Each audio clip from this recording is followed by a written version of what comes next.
Pasamos a la etapa 1 de diagnóstico y ya es un poco saliendo de lo que nosotros hacemos internamente hacia la población con la que trabajamos. En este diagnóstico se construye como una etapa inicial de un ciclo de programa o proyecto y se establece el punto de partida respecto a la situación de mujeres y de hombres y las similitudes y las diferencias y las desigualdades, ¿no? Muchas veces hacemos proyectos y establecemos líneas base como diagnóstico, pero no hacemos esta situación diferenciada, ¿no? Entonces parece que o usamos ciertas categorías que engloban, ¿no? Cuántas familias, cómo está la situación de la familia, o el grupo productivo, o la comunidad, o cualquier otra variable que invisibiliza, ¿no? Las diferencias entre hombres y mujeres. Entonces, por ejemplo, si en un proyecto productivo decimos que la familia produce, entonces no hacemos cosas diferenciadas y tenemos muchos proyectos y ejemplos de que se llega de manera indiferenciada, por ejemplo, para canalizar agua y resulta que las mujeres son las que hacen eso en la comunidad y si no se las capacita a ellas y son ellas las que hacen, entonces no funciona porque se han capacitado a los hombres y ellos no están en el territorio, digamos, no salen mucho a la ciudad o lo que sea. Entonces, esos análisis son muy importantes para cualquier intervención, ¿no? Igual en aspectos educativos, en aspectos políticos, en todo. Entonces necesitamos mostrar estas situaciones de diferencia, de desigualdad también, ¿no? Sobre los hallazgos de esta etapa se sustenta el proceso de diseño y de planificación, ¿no? Mientras mejor sea el diagnóstico en términos de información cuantitativa, cualitativa y que sea desagregada por sexo, como decíamos, va a ser más pertinente la intervención.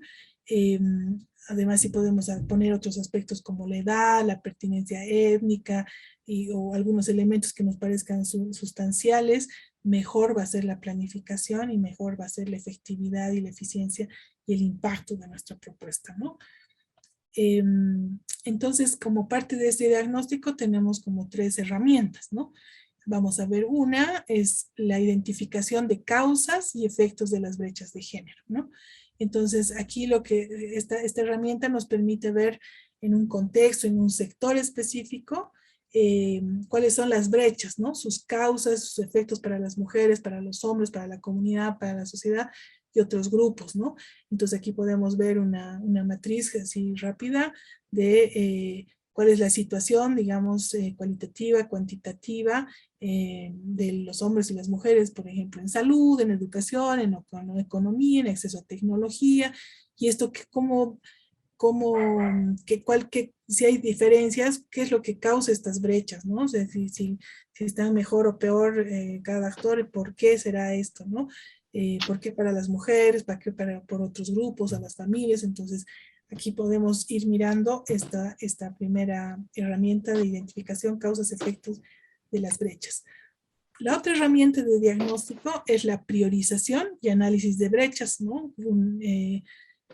Críticas para el programa y el proyecto, ¿no? Entonces, si hemos detectado que existen brechas, entonces, ¿cómo vamos a abordar estas brechas, no?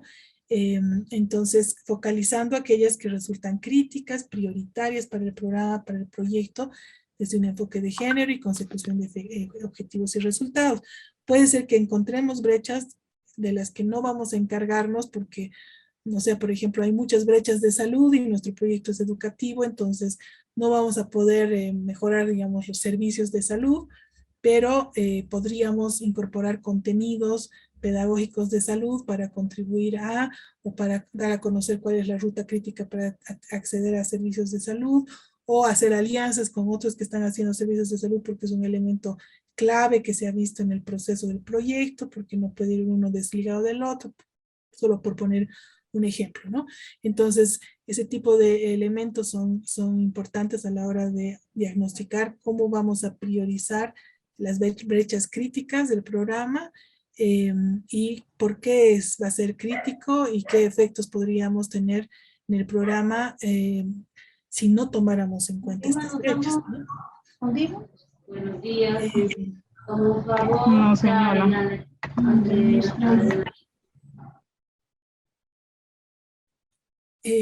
Podemos ver también en estos diagnósticos cuáles son las actitudes y prácticas, los sistemas de gobernanza, de representación, por ejemplo, con la gente que vamos a trabajar.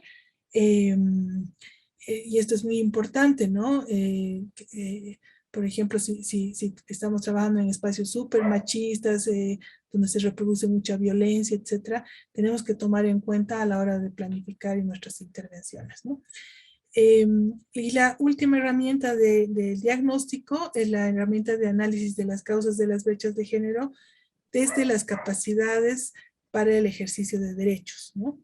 Entonces, en esta herramienta ya lo que vamos viendo es un análisis relacionado de las causas que provocan estas brechas y articulamos con el enfoque de derechos, ¿no? En términos de capacidades de titulares y portadores de derechos para que puedan ejercer y puedan cumplir también sus obligaciones correspondientemente, ¿no? Entonces aquí vamos viendo cuál es la brecha crítica y cuál es el derecho afectado, ¿no? El derecho a la educación, el derecho a la salud, el derecho a la vida, el derecho a cualquier otro, a la participación política y cuál es la causa y cuál es quiénes son los portadores de obligaciones para cumplir con sus obligaciones respecto a este derecho, ¿no? Entonces, ese análisis nos va a servir muy bien para la intervención, ¿no? Entonces, ya habiendo mirado nuestras capacidades institucionales, ya habiendo diagnosticado las brechas y las desigualdades, entonces pasamos a una etapa de diseño de los programas y de los proyectos, de nuestras intervenciones, y en esta segunda etapa se va planteando cómo se pretende ya transversalizar este enfoque en los distintos componentes del diseño, ¿no? De qué manera, qué aspectos se van a concretar y se van a visibilizar en la transversalización del enfoque de género, ¿no? Entonces, si estamos conscientes de que esto debe cruzar cada uno de los aspectos, entonces esto va a garantizar que el diseño no vulnere los derechos de las mujeres ni tenga un impacto negativo sobre las desigualdades de género, ya sea por acción o por omisión. Entonces, si no hacemos un análisis diferenciado, somos ciegos a las diferencias y a las desigualdades de género y no funciona, no sabemos qué está pasando, por qué no, por qué parece que estuviéramos boicoteando y no es eso, sino que no hemos partido de un buen diagnóstico para ver quién se ocupa de qué y por qué o sea, y cómo se puede mejorar esos procesos, ¿no? Entonces, en términos del enfoque de género, se buscará potenciar las capacidades de titulares de los derechos, las mujeres y titulares de deberes, ¿no? El Estado, la comunidad, la sociedad, y se busca analizar estratégicamente y priorizar los aspectos críticos, ¿no? A tomar en cuenta para garantizar el enfoque de género en el programa y en el proyecto.